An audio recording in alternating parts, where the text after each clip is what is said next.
Hello everyone and welcome to my channel. In this episode I will go through the life of Genthus. I will later insert him in the game. He will be a pirate, but in this episode I will go deep into his origin and where he came from. Well, enjoy. In the late year of 4580, Earth is a powerful force in the galaxy and therefore does much to hold its position. I was born into its elite, the Golden Sons, raised in the best schools and universities money can buy. My parents came from the likes of admirals and government officials, molded me to serve the current force that ruled our world. I was meant to be their weapon, but inside I was just Genthus, scared, angry, and desperate for something really kind. At the Starfleet Academy, I found it. Redwick, with his sharp grin and sharper mind, became my brother in arms, the one who laughed in the face of our instructors. And Ella, she was my heart. I meet her on the simulation deck, the air heavy with ozone and fear. I was 16, strapped into a chair that bit my skin when her voice cut through the noise. Genthus, she said, her blue eyes looking into mine. Why do we have to learn to fight humans? Why do we not learn to maneuver through the stars? This gives me some thoughts to think about, but still in the aftermath, we did learn how the fundamentals of the cubic core and the overlight year technology works. And at one time, Ella did confess her feelings for me. Good, Genthus. Would it be nice to reach out the stars just as a diplomat, then as a military force? Her words were a spark in the dark. I wanted to tell her I dreamed of that, but the Academy had taught me a different. The stars are for the soldiers. She alone a closer her brief war. Then let's be soldiers who dream to reach the far distant stars. That was the start. Redwick became my friend, always pushing me to question the rules. Ella became my love, her touch the only thing that felt alive in a world of acquiring new skills and lies about the dangers in outer space. Still, we trained together, mastering starships in combat, but it was Ella's whispers of freedom, her dreams of a life among the stars that keep me going. By 20, I loved her fiercely. Our mentor, Commander Torf, tried to warn us. He was old, scared, his eyes heavy with wars we'd never understood. The stars don't care about your dreams, he coldly, teaching us to navigate through their chaos. They burn you if you don't learn their rules. And don't forget, every step you take and every word you say is recorded somewhere. The shadow of this government and how they train their future leaders was a cold and alone place. Without my friends and love, I would have thrown it all away and going my way. The Red Moon Incident. At 22, they sent me to a red moon called Eryon, a jagged rock in the distant Vega system. I was a cadet, eager to prove myself, but nervous. Ella kissed me before I left. Her lips soft but urgent. Come back to me, Genthus, she said. Redwood clapped on my shoulders, grinning. Don't die out there, he joked. My duty was reconnaissance, to get used to giving commandos and living the life of an officer in outer space. It was straightforward until we got a message from Earth. The mission? Secure a crashed Magni ship. I'd heard of them. Giant human-like aliens with tech far superior to ours. Their ship was twisted wreck, half buried in red dust. When we arrived, my team, scientists and soldiers, moved in. Their faces grim. I felt uneasy, like the moon was watching.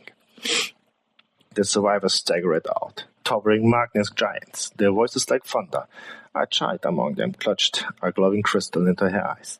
They weren't attacking, just broken. Then the order came through my comms. Shoot them all. My stomach turned. They're not fighting, I said, but the voices snapped. Do it. The giants saw my weapon, their cries cutting through me. Relax, relax, one roared, hands raised. We will leave immediately. Just let us live. You should stop what you're doing.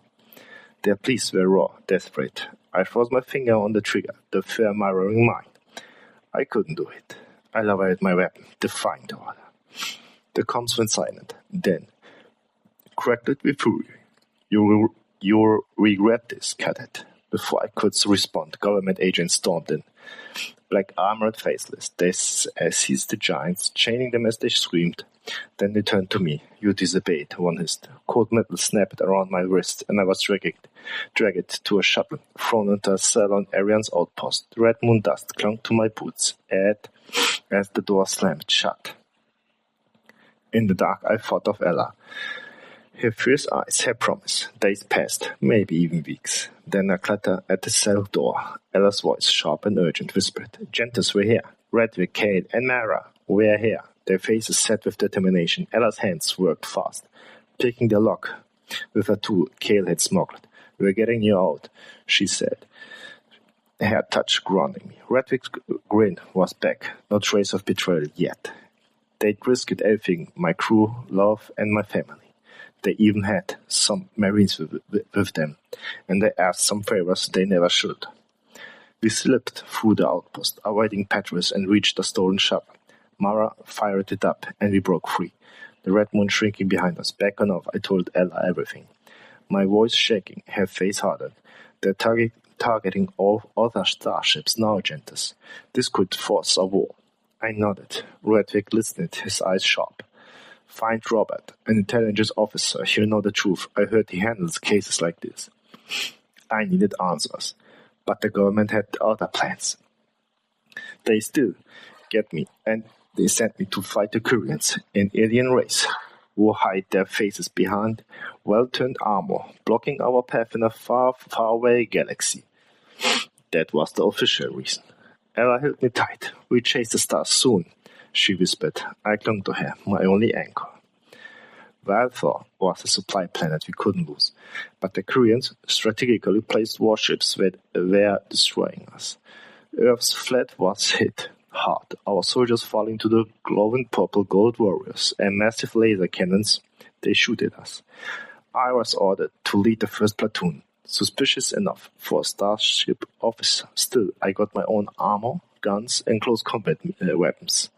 I learned it from my last experience. It was still a suicidal charge into the Kyrian lines. My squad ran into chaos.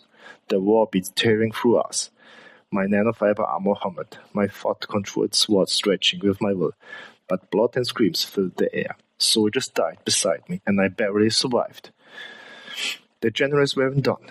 In a war room, thick with panic, General Vaughn roared. "We have intel. There's a golden rule in the universe, especially with the Kyrians. We can challenge them into a one-on-one duel." They chose me, no surprise. I trapped to silence for me. Ella's voice cracked over my comms. "You know, Genthus, I love you." The words were my own strange. Coil, the Kyrian champion, was a force, light on his feet despite his mass, his golden purple-black armor gleaming, twin blades shimmering like stars. His mind stabbed at mine. "Your Earth rulers are poison. You reach too far with your war and conflict kind. We won't let you go further, but your heart isn't like theirs, young one."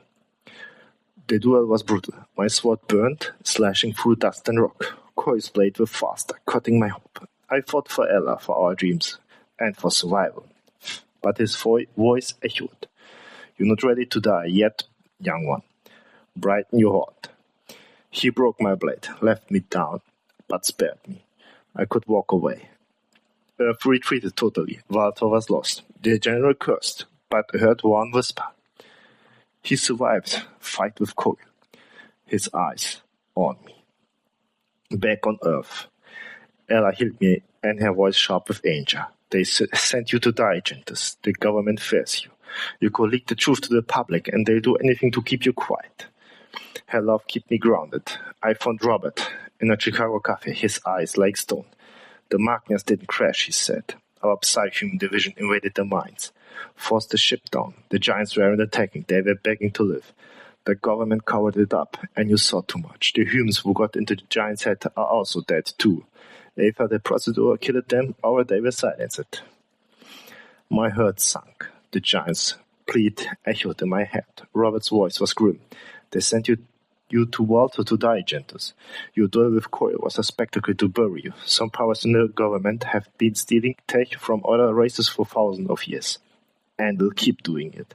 That's why they need you to shut up. Soldiers who aren't blind sheep got the bullet first, but since you're from an aristocratic family, they can't just hire a hitman. I was going back to Ella. Her arms were my only refuge. We need to leave, she said, her voice first. The Regan system is our only chance. I agreed. With Redwick, Kate and Mara, and a few other friends. Soldiers and also some technicians I know from my youth. We could plan something. So we planned to steal a ship and escaped to this lawless system. But Redwick betrayed me. He ambushed me with agents, his face cold. I knew you were planning to run, Genthus. Treason won't stand. My heart broke. Redwick, my brother, had turned on me. I feared the government's trap and our mission to kill me. It's just a trip. I lied. But my God screamed. They never let me go. I fought back this time. My fist dropped Redwick and its agents. Rage driving me. I sent a code red to my crew. We moved fast, seizing the starfunks. Our crew is hidden in a dead shipyard. Kale cracked the codes. Myra fired the engines. Ella stood by me, her hand on mine, her eyes burning with defense. We launched Earth. Immense cities fading below. The stars waited, cold but ours. The system reach was a graveyard of ships and souls, human and ETs alike, and pirates coming together. I stood on the Starsfang bridge. Ella beside me, hair warm, chasing the dark. Kale and Mara walked the conduits. My crew, my family, loyal through and through. I was happy to be alive. The ship hummed, everything running smoothly. I was lucky. Ella, my love, my crew, my trust. They were more than I could ever hope for. We are free now, Genthus. I nodded, feeling it for the first time. The stars weren't just a battlefield. They were beautiful, full of wonders, waiting for us. Genthus, the golden sun was gone. Genthus the pirate will discover the beauty of space with Ella and the new crew.